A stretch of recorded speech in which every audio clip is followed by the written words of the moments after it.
people who think climate change never occurred before the automobile was invented, and gentlemen. Some months ago, a friend of mine, JeremyOyer1, issued a challenge to a vacuous Chicagoan named Katavideo. He challenged Aunt Kaka to supply him with some evidence of anthropogenic global warming that could not be associated to anything that's happened before on this planet in the past. Staying true to form, old Aunt Kaka ran far away from this challenge, hid on her channel, and mumbled incoherently about climate change. Folks, Aunt Kaka only reads garbage from Al Gore, Seth Borenstein, and rag from Joe Rahm and James Hansen. She is clueless about climate change that happened before she was born. It's as if history began just several decades ago. I don't know how old Kaka is, but we can take that. Oh, history began about 40 years ago on a planet that's how old? Let's go into detail. Why did Katavideo concede so quickly to Jeremy?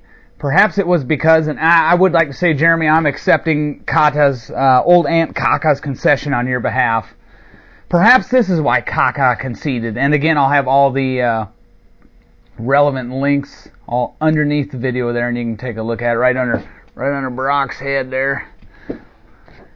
Okay, here we go. Utilizing 85 years of actual scientific data and analysis, scientists from the Russian Arctic and Antarctic Research Institute published a book, Climate Change in Eurasian Arctic Shelf Seas, that explains how the Arctic temperature and sea ice conditions are driven by natural forces, not human CO2, evil CO2 emissions.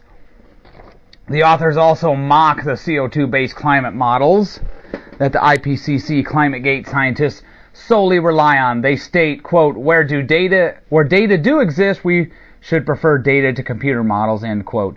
They believe model projections of future ice area fluctuations are unreliable. Actually, they have some deliciously scathing remarks about climate models. The models neglect natural fluctuations because they have no means of incorporating them, and put the entire blame for climate changes since the 19th century on evil humans.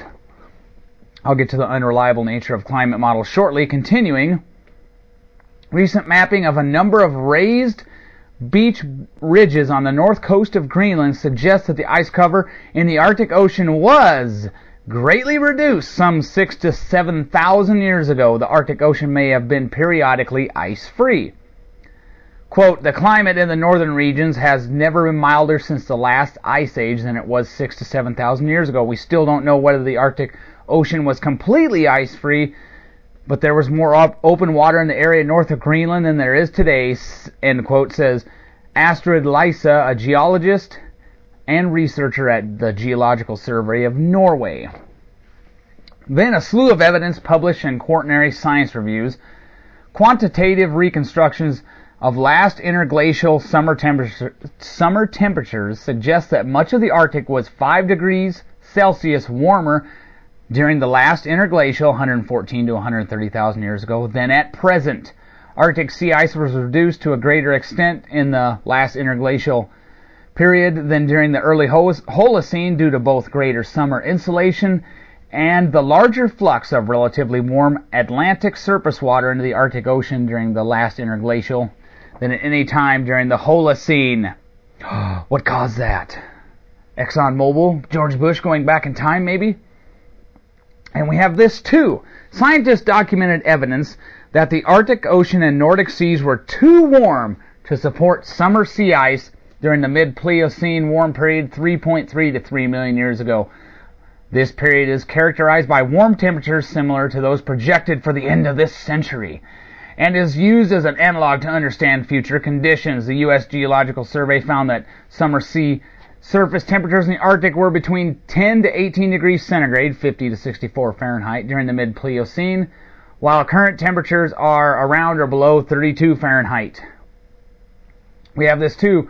From the Canadian Journal of Earth Sciences 45, scientists analyzed 9,000 years of sediment core data, 2 different types of sediment cores, from the West Arctic Ocean, and confirmed that the medieval and Roman periods experienced higher temperatures than the world's present climate. Oh my gosh.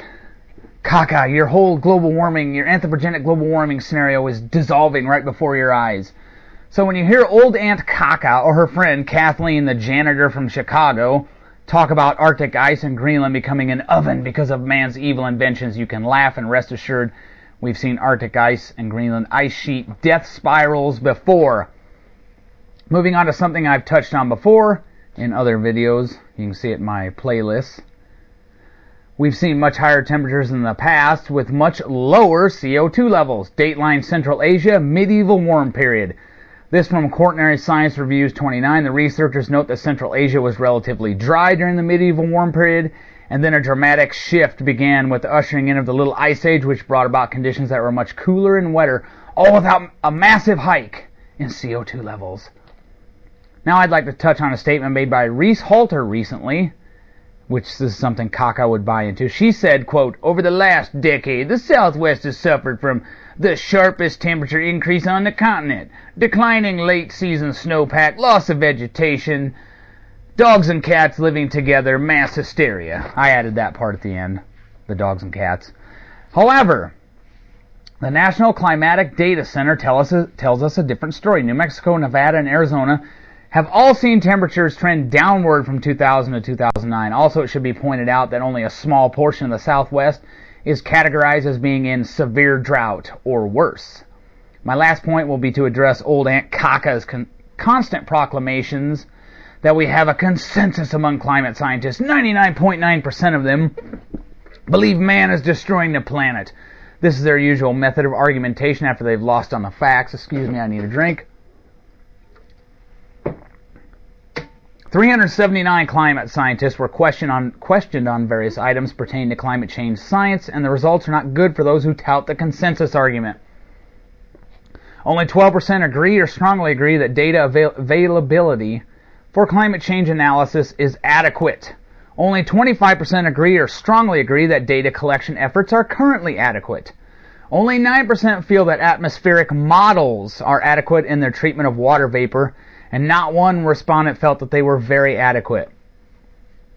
Only 1% felt that atmospheric models dealt well with clouds.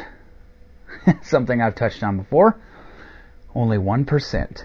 Only 32% agreed or strongly agree that the current state of scientific knowledge is developed well enough to allow for a reasonable assessment of the effects of greenhouse gases emitted from anthropogenic sources. Less than 10% of those have ever been an IPCC leading author. Less than 25% had even been an IPCC contributing author. Only 25% had ever been an IPCC reviewer. And I know the climate wackos will say, "Oh, that's because they're terrible. The IPCC only takes top-notch scientists." Well, there may be the fact that the IPCC is a little slanted, perhaps? No. On the question, how relevant is the study of paleoclimatology to the understanding of climate sensitivity? 56% said it was very important, ranking it 6 or 7 on a scale of 1 to 7. Less than 5% ranked it a 1 or 2, meaning it was not at all important, and I use the middle 3 as the middle ground. On the question, how relevant is the study of paleoclimatology to the understanding of anthropogenic climate change? Only 40% ranked it a 6 or 7, meaning very important, but only 10% ranked it a 1 or 2, meaning is not important at all. On the question, from the output of global climate models, climate scientists are more inclined to make a projection, a prediction, or other. 71% thought this would incline climate scientists to make a projection, and since they believe climate models are inadequate for the most part, you can have a lot of bad data. Garbage in, garbage out. Thumbing through that questionnaire doesn't lead me to believe that there is a consensus. Quite the opposite. So when you hear Kaka, old Aunt Kaka, or her friend the janitor, talking about climate change, you can be rest assured they do not know what they're talking about, and their news is basically the popularized literature that you will hear on the evening snooze and touted by talking heads. They do not dig into the details. No need to take them seriously. And katavideo, JeremyOyer, and myself, we both accept your concession.